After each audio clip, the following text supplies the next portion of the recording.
Gina, welcome to Get Shit Done. Thank you for having me. This is so fun I'm already. so Get excited shit you're done. here because I've seen you on our Get Shit Done for our community platform. We use Mighty Networks, and Thank we you for love that. it. We love it. We looked at so many platforms, and I was like, it does not do all the things that you all do. So we're like, and it's simple. We've been on it for a couple years now, so I'm just excited for you to be here because Oh, thank you. your journey too is just awesome, and you have great energy. I've done like your community design course, and I'm like, I need to meet this woman. Wow. Well, so first of all, super flattering. Thank you. And right back at you. The second thing is on community design, we're about to do another live cohort of the course. And it's going to start in June. We haven't announced it yet. So you're the first to Love know. It's this. going to be so fun. Ooh, So fun. exclusive. I love an exclusive. Love Exclusive. Who that. doesn't love an exclusive? Exactly. Yes, I love this. Well, before we dive into all the amazing things you've done and what you've built and what you're building, I like to do a quick check-in. So if you could say in one word how you're feeling about building the business right now, what would that one word be? Well, here's what I'm going to say. The word that I would say to you, and no one who would, has met me or knows me, I would say excited. The word I am telling myself is focused. I have a very, very clear line of focus right now. So that's how I would answer that. I love this. And for those of you that are tuning in, you know I've been in Mexico City for a little bit, so you're gonna hear some work. I'm the only tenant in my new building, which is the whole thing. So they're working a lot. You're gonna hear some background noise. But I love that. And what I love about this, and I smirked a little bit because if you're an OG listener, you have heard there are themes, and there's 5 top themes we've heard around the success of women entrepreneurs who have scaled successfully. And one of the top things is focus. And so why do you feel like you are telling people excited and telling yourself focus? Why don't you feel like you Yeah, do? I think it's because why am I focused? I'm focused because I'm excited. You could actually have, and I only got one word. And so I already know I'm excited. I already know that. So you've got to set context, or I felt like I needed to set context. And then what's fun for me right now is, look, I've now been an entrepreneur and founder across this is my third company. I've done it for the last 22 years, 23 years. And what I know to be true about that experience is that there are periods of time where where I am looking for answers. I'll use me, that I'm looking for answers. I'm observing and finding patterns. And then there are times when it's like you get the data back that is so clear, so clear, and goals are so clear. And that's when it's like you got to put in my experience, I've got to put the blinders on, figure out how to stay focused. And in this moment in time, I don't think I'm alone as a founder, where just getting situational awareness of what happened today in the world is it's a challenge. It's a challenge. Everything is designed to take our attention and take our focus away. So when when I have these moments of focus, how I keep them is it's a challenge, but it's also the opportunity. How long would you say, because I know for some founders, because we tell them all the time, like your superpower is your ability to get focused, but especially in the early stages when there's so much to be done, and even later stages, you're always gonna have things to do, but now you have more data to go off of to know what to get focused on. How long do you feel like it took you to get to that level of clarity?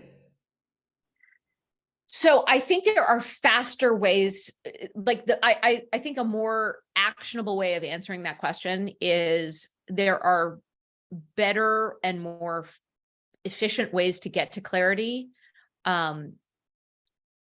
today than even as I've done it over the years. And hopefully people can learn from my trial and errors, so you can just have successes, and few to zero errors, although that would be a lot less fun, because one of the other things I've definitely found is like the wins are so much sweeter when you have losses. Like when you fail at like 10 different experiments, and then you have one that not only works, but it works incredibly well. And you also, like, at least for me, it's like I've looked at these experiments and I'm like, we wouldn't have known that thing if we didn't do those 4 things first that all failed. There's nothing sweeter. There's nothing sweeter than that. But it is also hard. I just think it's hard to stay focused in 2023. I just think it is. And it's hard to stay focused because one of the things that I would observe as a founder is it's very difficult not to look at the world through the lens and filter of what is the impact of this thing I'm reading on my business. Like, is it friend? Is it foe? Does it not even matter? And when that is the lens or the filter for every article, every tweet, every LinkedIn, sort of every time I check my LinkedIn feed, it can get you unfocused very quickly. It can get me unfocused very quickly. Because I'm like, okay, wait, I have to think through that. And so what has been super important for me to do in my day-to-day life is build practices and build things, some of which are completely obvious, into my day so that I can preserve focus and that I can keep coming back to, how do I make progress on the things that matter and just totally block out the things that don't. And that is incredibly easy to say. And everybody's like, oh yeah, that makes sense. And incredibly difficult to do today. I love that you call this out, because I call it the pressure cooker. There's so much pressure for founders in general, but especially when you're on social media, when you're looking at, you see that company raised this amount of money and you're like, I keep getting like 1,000 no's, right? So, for you, what have been some practices? And mind you, I cannot stand the like wellness, one size fits all bullshit, which is again toxic, because then we're comparing each other. But I love hearing from people, like, what are the things you do to care for yourself? Like, I know for me, getting off of Instagram was really big 2 years ago. Also, I go to dance salsa and bachata 4 to 5 times a week. Like, I go on walks. Like, those are the things that keep me centered. What are some of those things for you to stay in your own zone, in your own lane? Yeah. So I would say number one has been to pay attention to when I have the most energy and when I don't, and be really comfortable with, you know what, from 4 to 5 a.m., I wake up and I'm ready to go. God bless you, Gina. I can't do it. I can't do but it. How you do it? Fine. But that's okay. Like, I go to bed at 9:30 or 10. You probably don't, because you're out dancing salsa, and that's fine. The way my mental model for it is, I work East Coast hours. I'm a West Coast person on East Coast hours. And it's my body clock though, too. Like, I don't set my alarm, and I'm awake. So I get up, make myself a latte, a little oat milk latte. I sit down with like blank printer paper, just literally this. And I look forward to this because I just let myself go in whatever direction I want. So down the right-hand side of the page, I'll write the to-dos or the things just to get them out of my brain. And then I will just brainstorm. I'll just write down things that I'm thinking about, or messaging that I'm testing out, or something I'll draw out. And that may sound like, oh, well, that's work. I don't view it as work. To me, what's so powerful about it is I look forward to it. I do it before I get on my computer. I do it away from my computer. I do it away from my phone. This is just my time to take everything I processed from the day before and like write it down. And what's great is I do that. And then like when I'm ready, I go work out, and I go work out, whether it's lifting weights in the morning with a trainer, or whether it's doing cardio on an elliptical machine that I have at my house. I do that. And then by about 8:30, I'm like ready for the day. But here's the thing, 2 o'clock in the afternoon. Oh, and then I take myself out to lunch every day by myself, typically Love at that. like at the same restaurant.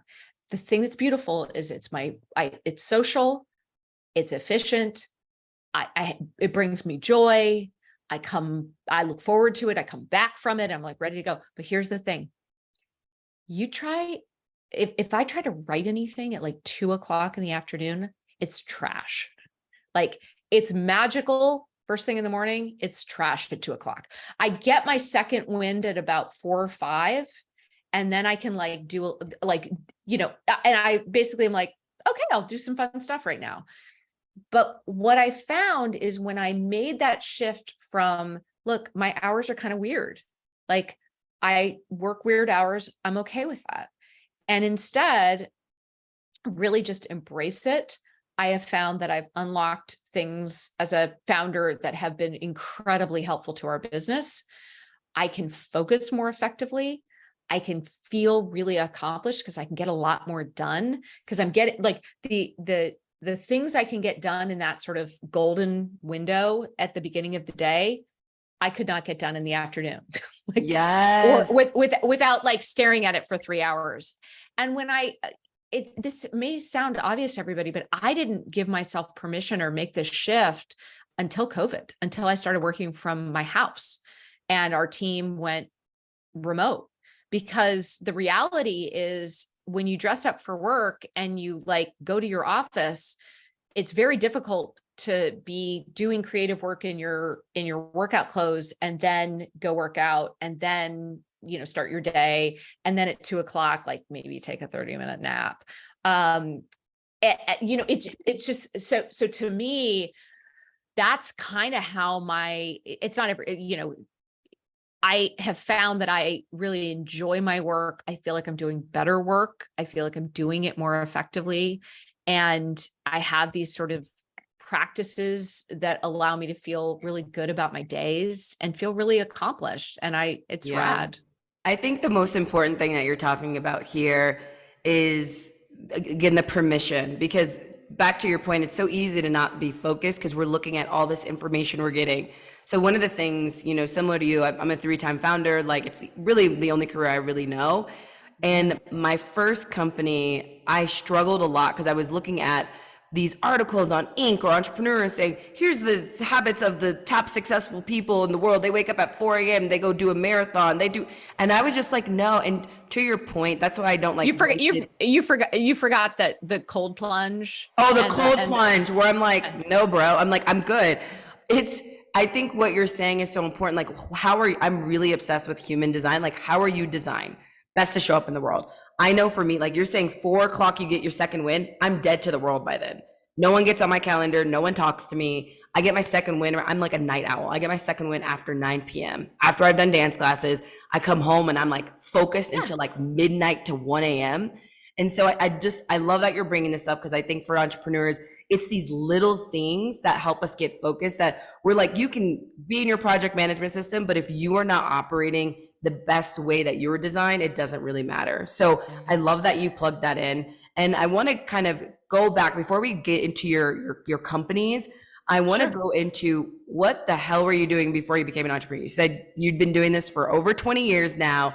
What did your world look like before you started building companies? So I graduated from college and I went into investment banking. So I was in what at the time was a really, really, really small high technology group at Goldman Sachs. And I took that job because I wanted to know what it was like to be a business person. And coming out of college, like that was a path to becoming a business person. And I liked all the people I met. And I was like, oh, I want to be like those guys. And I learned a ton that I would not have learned otherwise. And then I was recruited by a client company out of Goldman to run acquisitions and equity investments and investor relations. And I did that before going to business school. And then in my second year of business school, it was sort of the height of the dot-com boom. And my boss from that company had become a venture capitalist. And he called me up and he was like, Gina, let's start a company. And I was like, okay, that sounds cool. Let's go do that. And so that's the path that I, was really fortunate to have in terms of people that I had worked with wanting to work with me in, basically as an entrepreneur and as a founder. And what I would say though, in general, is that I always knew going back from a very early age that I liked to lead, that I was probably pretty good at it, that I was interested in entrepreneurship. I had some relatives that had done sort of the really interesting direct mail business in the 80s, which this is awesome. They were documentary filmmakers and they recorded, so they made documentaries about, and IMAX documentaries about like Mount St. Helens and like, volcanoes or, Hawaii or all of those things that you would watch in like IMAX theaters.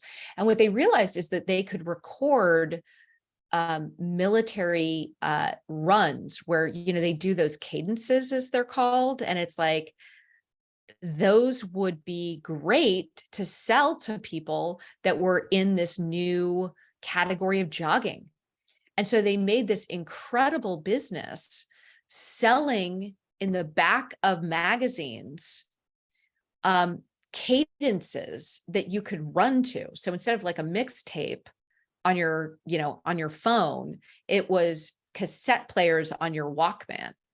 And I was like, that's super creative. That's really interesting. So I was always looking for what I could do as an entrepreneur. And I just kind of was in the right place at the right time. It took another, I would say maybe 4 or 5 years before, like between my first startup and my second startup, where I really fell in love with this world of online communities, how we bring people together to achieve results and transformation that you just can't get on your own.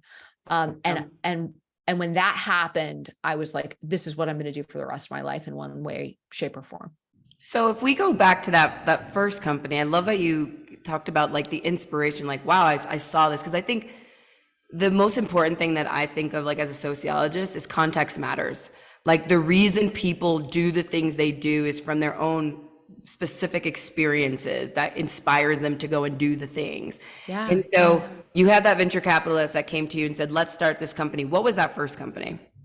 So it was called Harmonic. And we basically took an idea that we had been working on at that company, like that I had been recruited to before I went to business school. And specifically, how do you make your marketing really efficient and effective? So so it was very early in, hey, can we pull the data into a hosted solution? Today, we take this for granted. It's called Google Analytics. At the time, none of that existed. So the first company that I started was all in the world of advertising and marketing, tracking, measurement, and optimization. And we ultimately sold that company to Dentsu, which is a large Japanese advertising agency. And then when I sold that and I was like, okay, I'm wondering what I'm going to do next. It was right at the time where the first wave of social applications, it was called at the time Web 2.0, were just starting to happen. And a number of my friends were actively involved in that whole world of like Friendster, or one of my good friends founded LinkedIn. And it was in this world that I was like, I love social technologies. And by the way, the social networks and technologies of that era versus today's era, very different. But at that point in time, this ability to create communities and networks of people that got more valuable with each new person who joined and contributed, I just fell in love and have been doing it ever since. And you're great at network effects, which we'll get into. And so that led you to Ning, which is a community-based platform. You all got to 100 million users in 3 years. How did you make that switch over or hop to Ning from Harmonic? What did that look like? It was one of my other friends basically who I had known from the time at Harmonic, because he was on our board, and was an investor, basically was like, Gina, let's go start a different kind of social platform. Let's do one where it looks and feels much more like the web at the time. So how do we help people create their own social networks for any purpose, for any interest, for any passion? And let's build this out as a platform that people can come in and they can program and make their own. And I said, yes. I was like, yeah, that sounds cool. Let's go do it. And Mighty is really the first, my first startup where I'm like, oh, I'm going to go start this thing. And it really came out of that experience at Ning, and the fact that Ning was very much a web-based platform. And with Mighty, it was like, wait a second, we need to build something that is mobile first.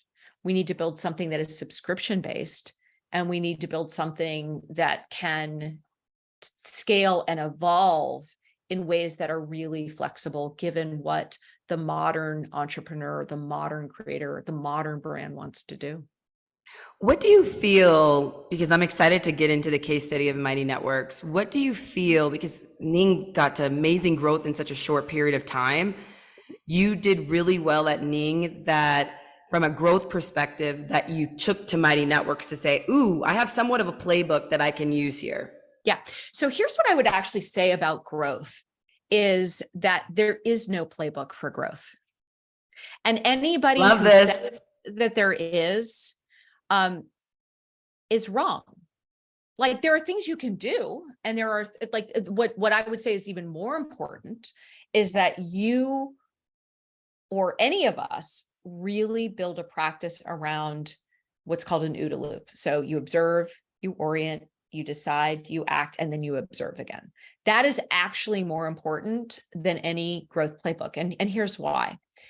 So a tell on an entrepreneur who has been successful and is now going to their next startup is that they think that the way that they are going to get success with that next startup, it's a tell. They will talk about the old model that got them to growth in their prior company. So for example, if you were a web 1.0 person, or sort of that, like you did not do a social platform, you'll talk about SEO. You will talk about, oh, I'm going to do SEO. It's going to be all about SEO. Have you heard of this thing called SEO? Like, it's all about SEO. So every social entrepreneur will talk about viral growth. They'll talk about invitations, they'll talk about sharing, they'll talk about, and if you think about kind of like probably what your experience has been, just from you telling me that you had to get off Instagram, your thought is, oh, well, I'm going to build a big audience on Instagram, or I'm going to have a big audience on IG or TikTok or YouTube. And then from that, I'm going to sell my software membership course business. It depends on the era that you were in that you think this is the playbook. In my experience with growth, you're looking for the edge. You're looking for the thing that you can do differently, more than it is about, oh, I'm just going to take the same playbook. And this is why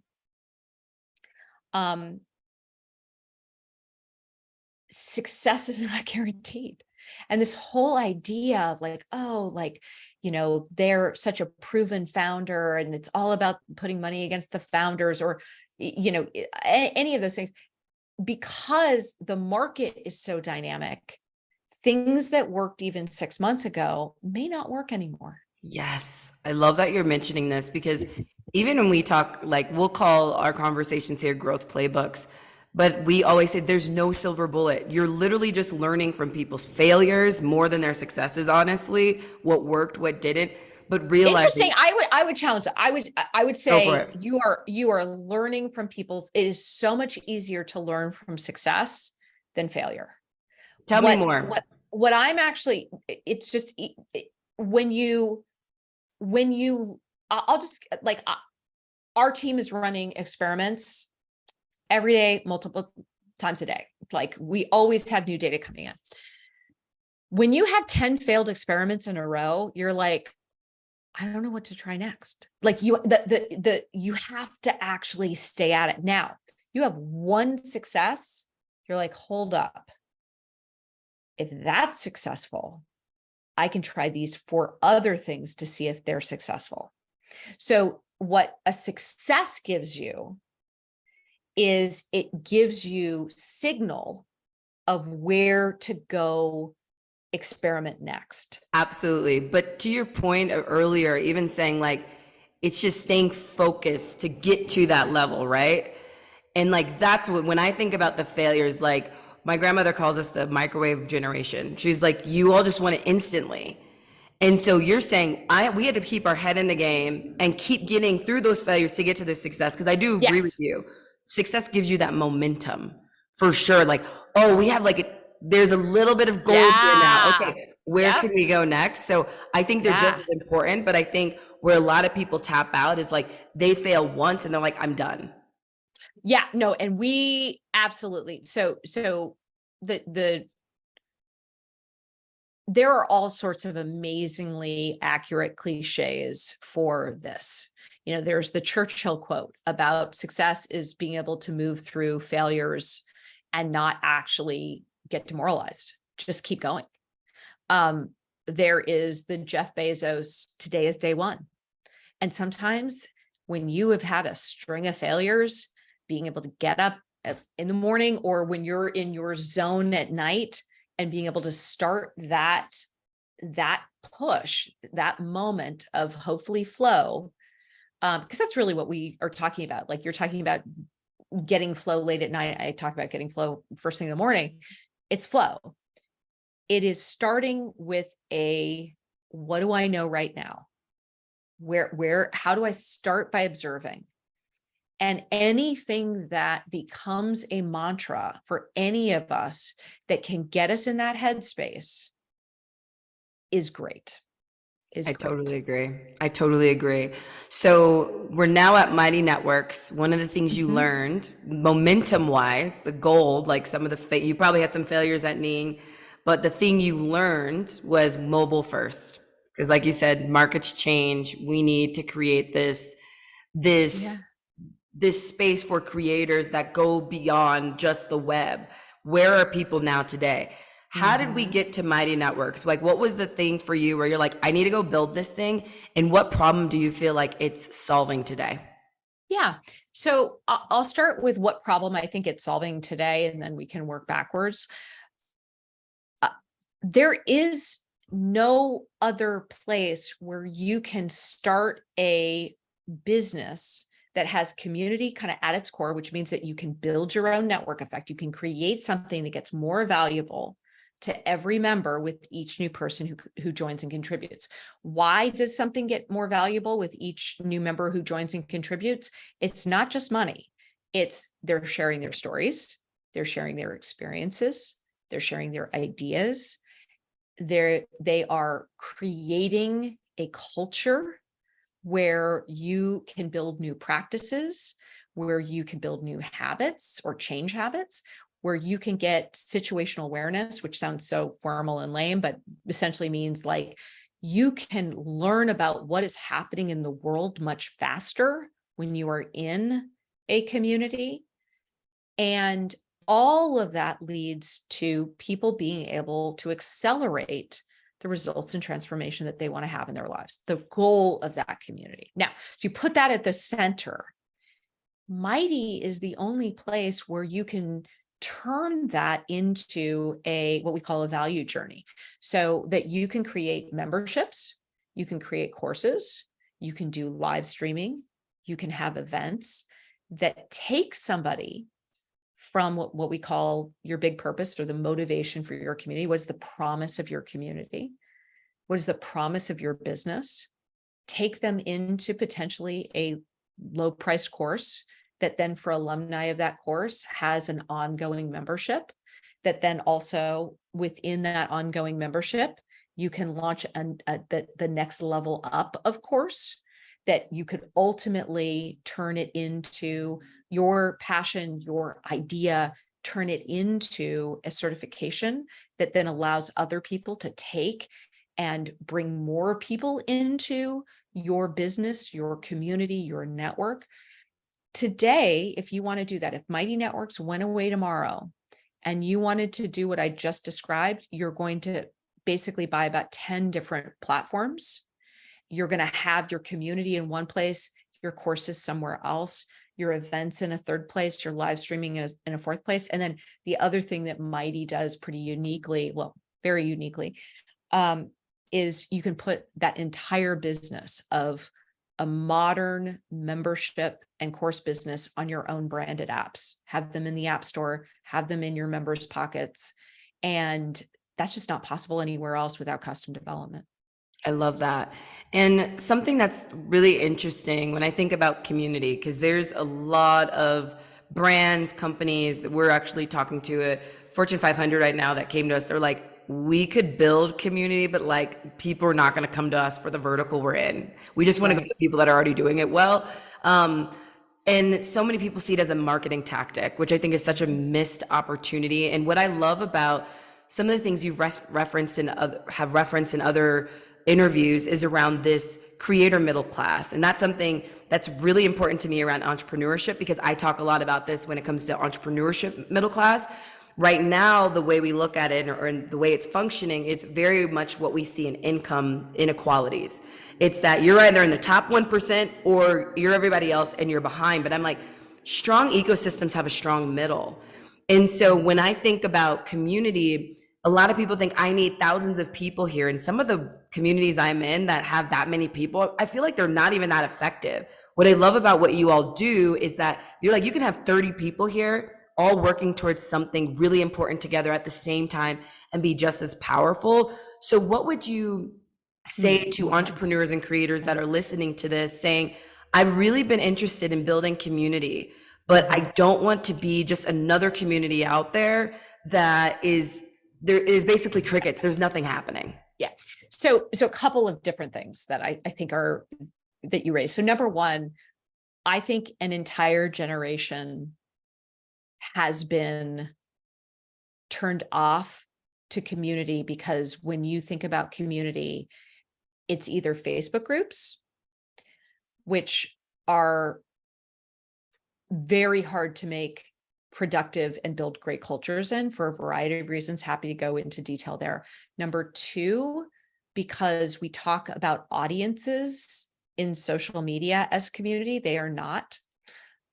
Community is where you are creating the conditions by which people can meet and build relationships with each other. That is self-organizing. That is really easy to manage, especially when you have platforms that are built for how do you take people who don't know each other, bring them together, and build relationships between those members with very little to no work by the host. We talk about the people who are creating networks as hosts. So here's the data. Let me share the data with you. The median price that people are paying for membership or courses in a Mighty Network is for under 30 and below, 30 members and below, is $43 a month. So compare that to, for example, a paid newsletter where you're making $5 a month. The way the math works is that at $5 a month, you need a lot of people. At $43 a month, you don't need a lot of people. And you can create something that is more valuable. So I get asked a lot, like, well, what's special? Like, what's special about Mighty? Why is that the median price? Oh, and by the way, it scales. That's the other crazy part. So we just had a podcaster sell. So she has an audience. She just sold a course for $997, and she sold 5,000 of them. So here's the beautiful thing about modern membership and course businesses is that you can start at a high price, at $43 a month, or for courses, our median price is over $500 for a course. Because you are bringing your courses, community events, live streaming, all this stuff together, you can charge more money. You can provide more value for people, which also means that they'll buy the next thing and the next thing and the next thing. So those brands wouldn't be wrong that community is an incredible marketing engine. But to just think about it, when you say a marketing engine or just marketing, you're thinking about it as transactional. You're thinking about it as like, how do I push you messages? Because that's what I do in social media. Community is very different. Community is really powerful, and effective communities are about how do I help? How do I create content that sparks connections between my members? How do I offer a purpose to this community such and a culture to this community such that people are comfortable with the interactions that they are going to have with each other? And we're about to do a bunch of new things to really allow for those connections to be made in really natural and normal ways that don't require more work on the part of the members or the hosts. It's pretty exciting. So for those entrepreneurs that are like, okay, I sounded so excited. I'm like, it's pretty exciting. That was yeah, like the chillest. That was pretty exciting that I probably have said that. It probably come out of my mouth. and there still was excitement there, so that's good. That's good. So for those folks that are listening, they're like, okay, this is amazing. I think a big thing I see people making a mistake on is they are promoting their stuff without adding value, again, to transactions. So for the people listening and they're like, okay, Gina, you're talking about creating content around a shared purpose, around getting people to take action together. What does that look like? How can people make sure, if they're going to decide to be a community host, if they're deciding to build community around their brand, how can they make sure that they're creating that value, that interaction? Because people are really looking for connection. Yeah. So the first thing is whatever you've been doing in social media, this is different. This is different. It's and it's different, not, oh, it must be more work. It's actually when you we have a framework for this called community design, but when you use community design, you will create, it's designed for a different purpose. Social media is not designed for your followers or the people in your comments to actually build relationships with each other. The social media platforms do not want that. And anything that they've added to allow that are features that are really hard for the creator to maintain. And just think about having like DMs. Like DMs are really challenging to maintain. So this is different. This is, I'm the host. I'm here to help facilitate people. So it's not a keynote presentation, is maybe a bad analogy. It's not a keynote presentation. It's a party or it's a workshop. You change your perspective where it's not about like people following me or what I have to offer. It's how am I helping people get results and transformation in their lives? So number one, my content is not about like that daily inspiration. My content is about, here are things that you can do in your life that are going to make a difference. And here is this community that is there to provide inspiration and provide stories and experiences and ideas. So that's sort of the context here. So there are 5 things, and just 5 things, that you need to create a self-organizing community, meaning that members start to take it and make it their own. So number one, you need a big purpose. You need a motivation. It follows a very specific formula. Who do you bring together? So we bring together amazing women entrepreneurs to share really concrete, actionable things that each and every one of us can do in our businesses so that we can build businesses on our terms navigate the world around us in new and interesting ways, and ultimately lead the life to our richest potential and in ways that bring us joy, satisfaction, and a sense of impact. I just made that up. But the Love point it. is, you need a big purpose, and the big purpose isn't about you. The big purpose is about the people that you want to attract to your community, attract to your courses, attract to your membership. Then you have a year in the life. And a year in the life is a very simple concept of what can your members, based on that big purpose, what can your members do a year from now that they can't do today? How do their lives look like? How do you, that wasn't actually great grammar, but I'm just going to We keep going. get it. That you're go ahead, masterclass. Let's do this. So what are they able, so you need communities enable progress. They enable results, they enable transformation. So you want to have, what does that look like for your members? And then based on what it looks like for your members, what kind of opportunities does it open up for you? And then there's 3 execution pieces. Monthly themes. So every month there's just a really easy way for you to have a calendar that is like, hey, this month we're going to tackle this, so that your members feel like there's progress towards that year in the life.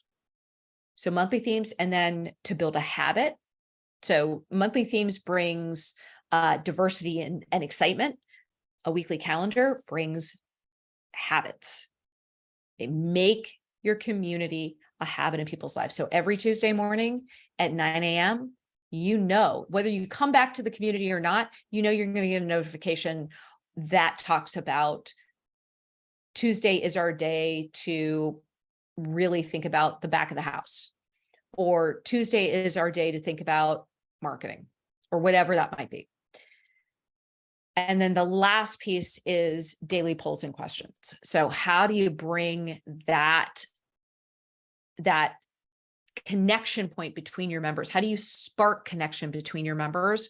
That's daily polls and questions, which, by the way, we are about to launch a way to completely automate those based on your big purpose. That is super, super exciting. But I digress. That's what I'm working on. So you guys are all a part of now my day.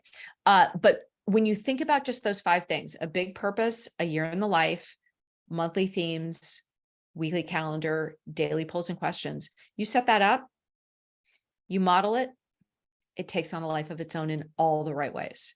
And then you're coming back to the community, not because, you know, you have to do moderation, or it's like, oh my gosh, like what post am I going to do for the 18th, you know, the 18th post of the day? Or, you know, that there's something about social media that is just different, where it's just like, oh my God, what's my next post? What's my next post? What's my next post? Somebody just did this thread. Somebody just did, like, a community is different. A community is, how am I helping this set of people get results and transformation in their lives because of the big purpose, super focusing, because of that year in the life, super focusing, monthly themes, weekly calendar, daily polls and questions, very focusing. And here's the other thing. I'm going to go out on a limb. I have yet to meet somebody, maybe you might be my first, who does not get energy from their community in a way that just doesn't happen on social media. Oh, that's why I'm not on. I mean, we use LinkedIn, but like there's so much invigoration in our community, and we use Mighty Networks, and just seeing how people collaborate and how it also fosters in person, facilitates that in person connection, people doing collaborations with each other. So I love that you gave this very amazing breakdown of how people can really engage. And also, and I can go on the limb here, we actually did their community design course before we started, and it was such a great template for us to even understand, wait, how do we engage and create habits for ourselves? Because my thing was like, I don't have to, this feels like a lot of work, but it created structure, which was huge for us. And this type of structure, I mean, you all have what, 10,000 creators that you serve? Is it more now? Oh, I'm guessing it's way more now. So just of our overall Mighty Networks that have been created, it's 1 million. In Amazing. terms of our networks that are paying us and really successful, there it's in the tens of thousands. I love that. And so I'm just going off of like old data from a TechCrunch Yes. thing here. But in 2020 alone, which is huge because pandemic hits, you all were able to, 2.5x your ARR. You grew by 200%. And you also saw, 400% growth in payments because you have subscriptions, you have courses, all of that. What do you feel was the key thing that drove that growth? Or the key COVID. things? There's probably multiple things clicking at COVID. once. Yeah. So, COVID was an anomaly. It was, certainly a generational event. What's been more interesting to me is that today, post-COVID, we are seeing each month, we are seeing record payments coming through Mighty Networks. So again, we've got this really cool model where it's like people come in, they create Mighty Networks, other people join those Mighty Networks, a percentage of those people then go and create their own Mighty Networks, and it just feeds the flywheel. So today, I think I announced this a couple weeks ago, which is now we are seeing over $100 million run rate go through our platform in terms of making payouts, people building Mighty Networks that are paying people out, because again, that $43 versus $5. Like, it is a big deal in terms of our ability to help folks make money. I love that. And it goes back to this like creator middle class, especially right now, timing, like people are realizing like we can't just have one thing. There's so much uncertainty. And in times of uncertainty, things like this are really powerful. So I do want to ask you a question from one of our founders who, Joy Mackey she's the founder of Elaboration, which is actually, they're based in the SF area, close to you. Okay. You've raised 67 million today, probably a little more now, around that ballpark. Yeah. Yeah, perfect. That's right. And her question is, how far along were you when it came to getting to that type of raise? Because especially in this environment, I'm sure you hear it a lot. For seed and pre-seed, it is really hard right now if you do not have traction. And so founders who have been in this ecosystem where people were talking about your business models, how much you raise, it's like, no, that's not your business model. So yeah, so, it's a great question. So here, I'm going to say some things that may be controversial. So number one, I think that any founder today can and should, and I would, if I could go back, like if I was starting a company today, I would start it with a revenue stream day one from pulling together other people's platforms. Meaning, I would launch courses, I would launch a membership, I would get to know my customer before I have written a line of code. And the reason is that whether, like, you don't have to have an audience, but you do need to show, to get capital, that you know how to make money. And so what you can do with platforms, whether it's like Mighty or others, you can demonstrate that you understand your customer, that you know what you're going to build for your customer, because they are already paying you money. That's overall number one thing. Number two thing is I would find ways to be bootstrapped or profitable from day one because of that. I believe that 95% of all of the content, all of the expertise, all of the culture, and all of the energy around fundraising is just bullshit. It's just bullshit. Going to 50,000 office hours from, different people who are going to be your mentors, none of it matters. None of it matters. This whole idea that, like, in the, female ecosystem, that it's like we have to, everybody, it's about working like on your confidence. It's like, you should be confident because you've figured out the more that you stay focused and obsess about your customer and do so with and deliver value, which you can do today with no capital or very little capital, you do that, then you're raising money on your own terms. You're not asking for money, they're coming to you. And if I could wish one thing for any entrepreneur listening to this, female or otherwise, it is that opportunity to build a business that you wake up every day, not thinking about investors, but thinking about your customer, and that you are profitable and you are building your own cash in the business. And then you're like, okay, how are we going to expand it? That is the business that investors want to invest in.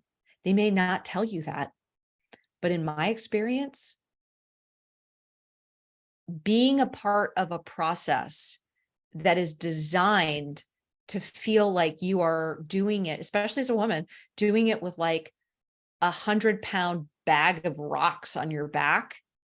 And you sometimes can't tell if like, wait a second, am I hearing no because like something's wrong with my business? Or am I hearing no because I'm a woman or a person of color or whatever? It's the least productive thing any of us can do as entrepreneurs. The most valuable thing that we can do as entrepreneurs is build a foundation where we have a unnatural advantage with our customer because we've spent time really figuring out what value and what their challenges are because we know them first and foremost. Those businesses will always get funded. Amen. Always get funded. And the idea that you're going to even build a prototype, or you're going to go to 14,000 networking things, or you're going to do, meetings with your pre-seed and then the other pre-seed, and you're going to like all of that is, in my opinion, a corrupt system that doesn't end in a good place. And if I could go back in time, and the reason I'm so passionate about this, I do not value myself as an entrepreneur by the amount of capital I have raised. I value myself as an entrepreneur with the value that I have delivered to my customers and getting permission to deliver more value to my customers. And when you raise capital, you start the clock on, okay, well, we have to grow. Like when you understand your customer and you can provide value, you can build an incredible company, and you can the best way to raise money is when you don't need it. Amen. And again, people are going to say, oh, easier said than done. Gina, you don't understand. Like I've gotten so much value out of office hours and people mentoring me. It's like, first of all, you should be spending time with people who are going to write you a check. Period.